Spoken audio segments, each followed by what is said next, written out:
Ulysse sur l'île de Circé. Tirez les bateaux sur la plage en silence et restez groupés. Pendant 2 jours et 2 nuits, nous restons couchés près des flancs noirs du bateau, rongés d'angoisse et de fatigue. Le 3e jour, je prends mon épée et mon javelot et grimpe sur un rocher, espérant cette fois encore apercevoir des jardins ou entendre des voix. Dans le lointain, je vois une haute fumée monter du sol vers le ciel, sans doute celle d'un palais entouré d'une forêt. Mes compagnons, affaiblis et affamés, sont assoupis sur le sable. Certains gémissent en dormant. À quoi servirait une expédition dans ces conditions? Je ne veux plus perdre d'hommes par imprudence. Il faut qu'ils mangent et reprennent confiance. Je saisis mon javelot et ma lance et pars chasser.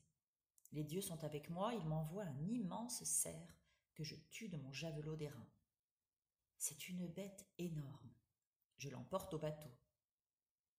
Mes amis, ce n'est pas encore aujourd'hui que nous descendrons au royaume d'Hadès, le terrifiant et impitoyable souverain des enfers que nous haïssons tous.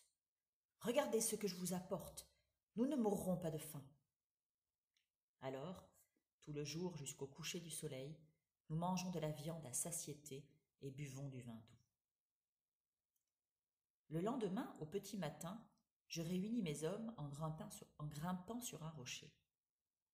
J'ai vu que l'île était basse et isolée. J'ai aussi aperçu une fumée au milieu d'un grand bois de chênes.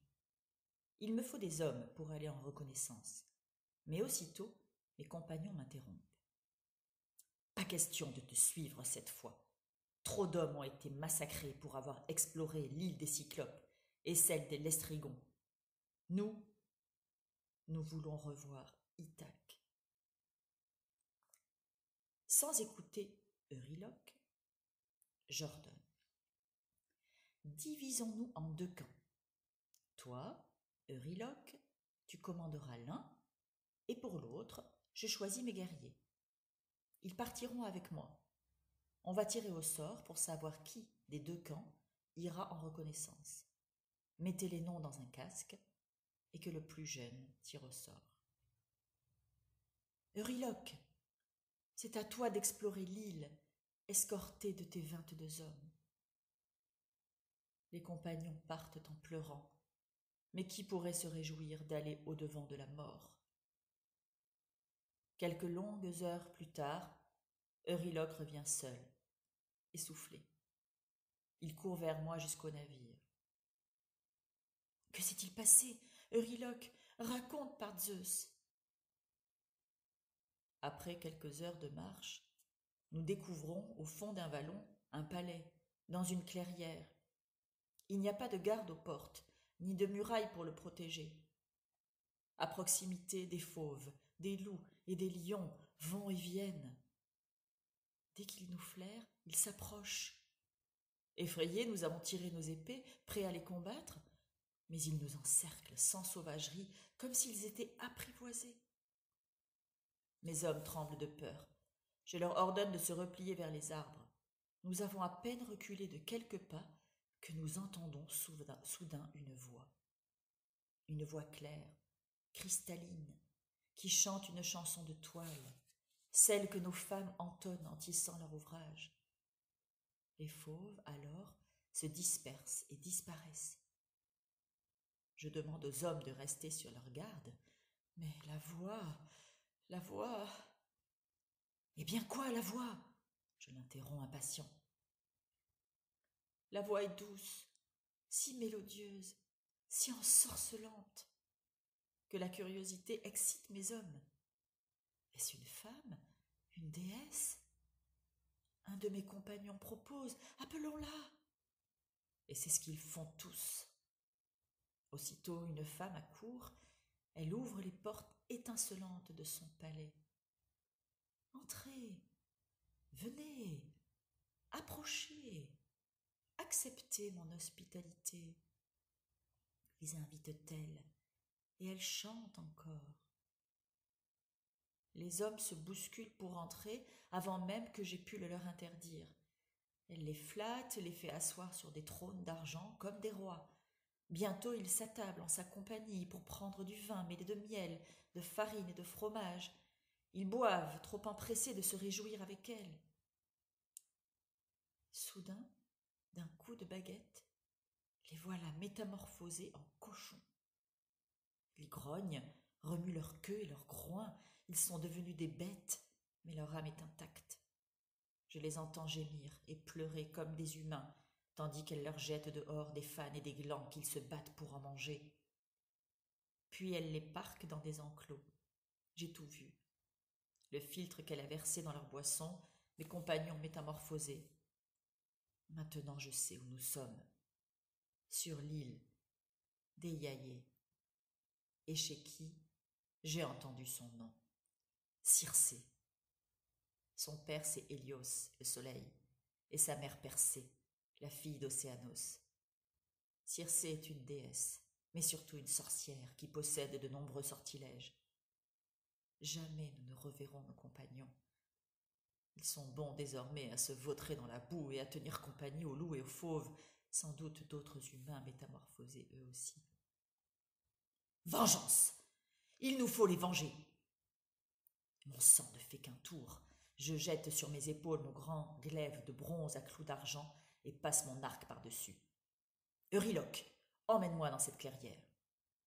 Mais il est à bout de force et de nerfs. Fuyons, hurle-t-il, les yeux exorbités. Fuyons pendant qu'il est encore temps. Nous avons laissé trop de morts derrière nous. Tu n'arriveras pas à les ramener ici. Ce sont des porcs maintenant, tu ne comprends pas. Et il éclate en sanglots.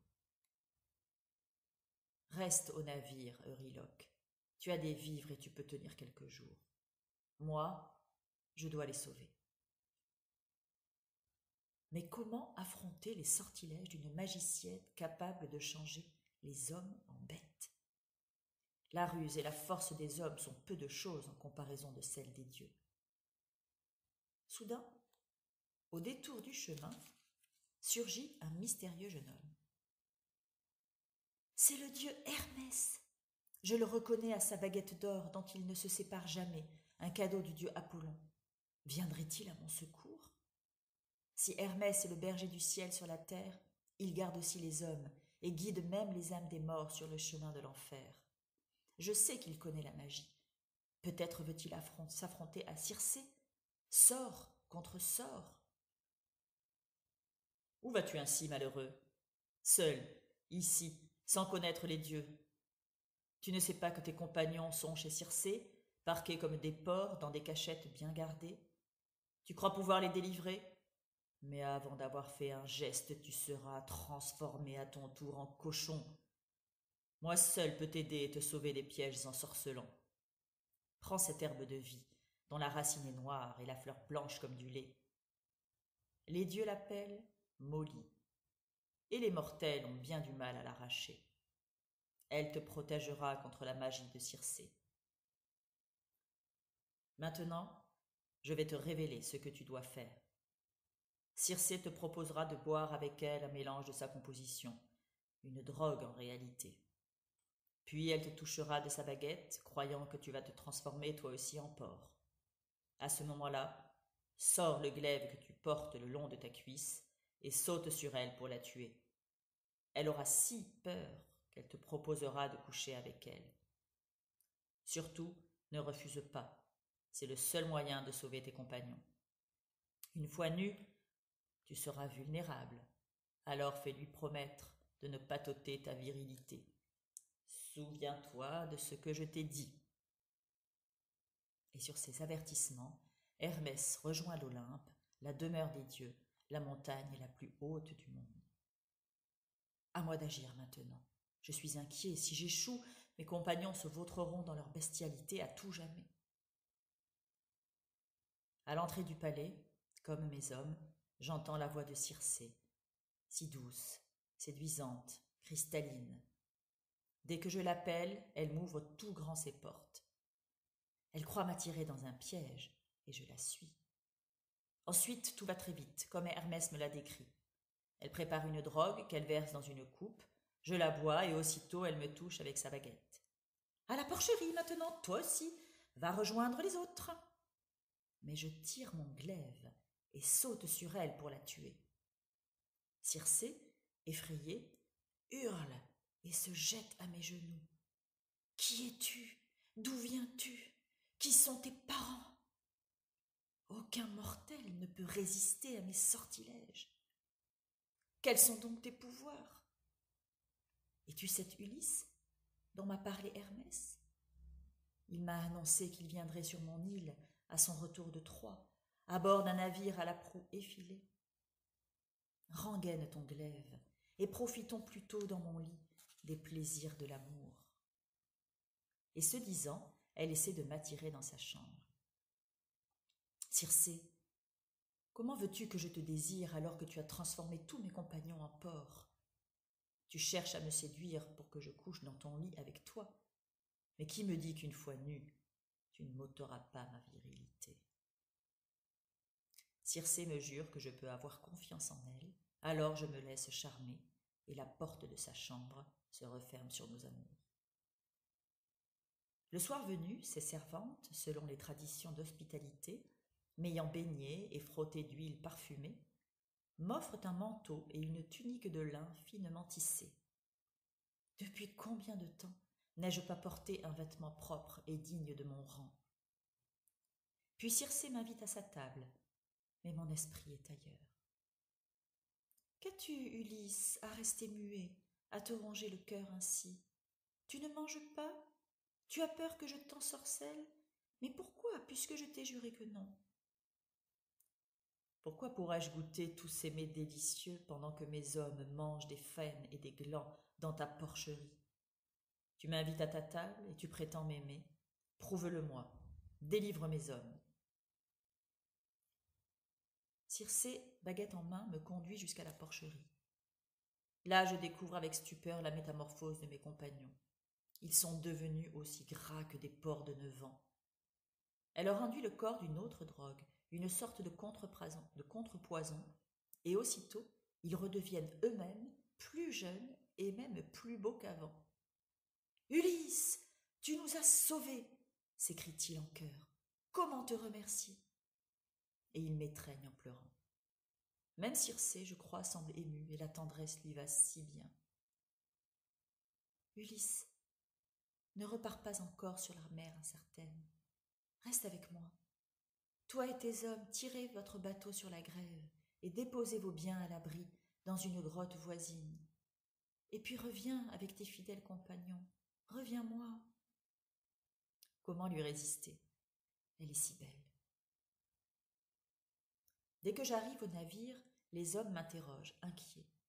« Nous ne pensions pas te revoir si vite. Que sont devenus les autres? » Je vais tout vous raconter, mais tirons d'abord le bateau sur la grève. Nous sommes les invités de la déesse Circé qui connaît les lois bienveillantes de l'hospitalité. « En les transformant en porcs ?» m'interrompt Euryloque. « Mais au-devant de quoi allez-vous, malheureux? Ne l'écoutez pas. Circé nous métamorphosera, nous aussi, pour lui tenir compagnie dans son beau palais. Nous n'aurions pas dû non plus attendre le cyclope dans son antre. C'est Ulysse qui nous a pourtant obligés à rester. À cause de son entêtement et de son orgueil, nos compagnons sont morts. » Un mot de plus, Euryloque, et je te tranche la tête. Je dégaine déjà mon glaive, mais mes hommes interviennent. « Arrête, Ulysse, laisse Euryloque. Il faut quelqu'un pour garder le navire, ne l'oblige pas à venir avec nous. » Mais finalement, Euryloque nous suit chez Circé. « Mangez, buvez, je sais ce que vous avez enduré. Vous êtes fatigués, abattus, obsédés par vos errances et par la mort. Profitez de mon hospitalité jusqu'à ce que vous soyez remis de vos souffrances et aussi heureux qu'autrefois à Ithaque. »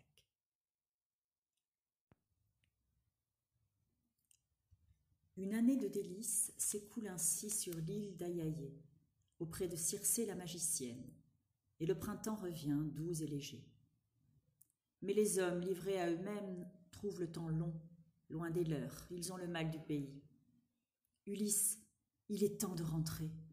Oublierais-tu ta patrie et t'attarder ainsi dans les bras de Circé? Ce n'est pas ton destin, tu dois reprendre la mer. Ils ont raison. Je dois revenir à Ithaque. À la nuit tombée, je demande à Circé de m'aider. Mais ai-je vraiment envie de quitter ma déesse merveilleuse? Ici, tout n'est que luxe, calme et volupté. Pourtant, je lui avoue. Circé, le temps est venu de tenir ta promesse. Je dois partir, mes compagnons me le demandent. Triste, elle me répond à mi-voix. Ulysse, je ne te retiendrai pas ici malgré toi, et tes compagnons non plus. Je savais bien qu'un jour tu devrais repartir. Seulement, j'espérais en secret que tu oublierais ta terre et ceux que tu as laissés là-bas. Mais avant de retrouver ton pays, une autre épreuve t'attend. Les dieux l'ont décidé ainsi. Tu dois te rendre dans la demeure d'Hadès, souverain absolu du monde souterrain. Il ne quitte jamais ni son palais aux enfers, ni son trône d'ébène et de soufre. Tu verras aussi Perséphone, sa nièce, qu'il a enlevée autrefois, à l'endroit même où elle cueillait des fleurs sans se douter de rien. Perséphone a été engloutie dans les profondeurs de la terre et ne revient à la lumière qu'une fois par an, au printemps.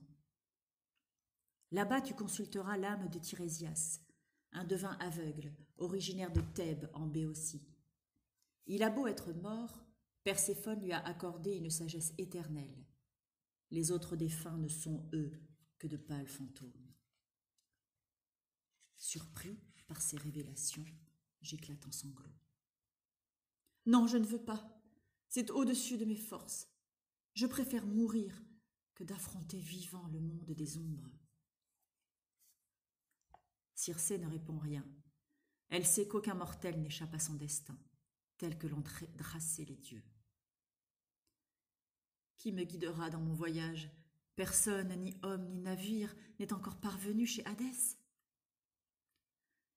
Ne te préoccupe pas de savoir quel pilote te guidera. Lorsque tu auras pris la mer, dresse le mât et déploie les voiles. Borée, le vent du nord, te fera traverser l'océan. Dès que tu apercevras un rivage bordé par le grand bois de Perséphone, avec des saules aux fruits desséchés et des hauts peupliers, échoue ton bateau, là, près des remous de l'océan. Ensuite, va trouver Hadès dans son palais morbide. Écoute-moi bien encore. Tu devras accomplir un rituel très précis. Ta vie en dépend. Au confluent de deux fleuves, il y a une roche. Tu t'en approcheras et tu creuseras un trou dans lequel tu feras une libation à tous les morts. Procède dans cet ordre. Verse d'abord du lait mélangé avec du miel, puis du vin doux, ensuite de l'eau et enfin de la farine blanche. Ce rituel accompli, implore l'esprit des morts et promets de leur sacrifier ta plus belle génisse sur un bûcher, avec d'autres offrandes, dès ton retour à Ithaque. À Tirésias le devin offre un bélier noir sans tache. Retiens bien ce que je te dis. Quand tu auras fini de prier le peuple des morts, sacrifie un agneau et une brebis noire dirigée vers les rêves. Tu sais qu'il représente à lui seul tous les damnés de la terre. Alors toi, ne regarde surtout pas dans cette direction, mais vers les eaux du fleuve. Après ces offrandes, les âmes de tous les morts arriveront en foule. Ordonne alors à tes amis de brûler en l'honneur de Perséphone et du puissant Hadès un bétail qui aura été égorgé, puis écorché. Avec ton épée, surtout, maintiens à distance les têtes des morts sans force qui voudraient s'approcher du sang du sacrifice avant que le devin Tirésias ait parlé.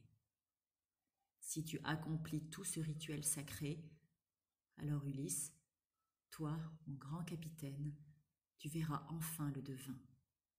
Il t'indiquera ta route, les distances à parcourir et comment revenir par la mer poissonneuse. Mon sommeil est agité. Les paroles de Circé résonnent dans mon oreille.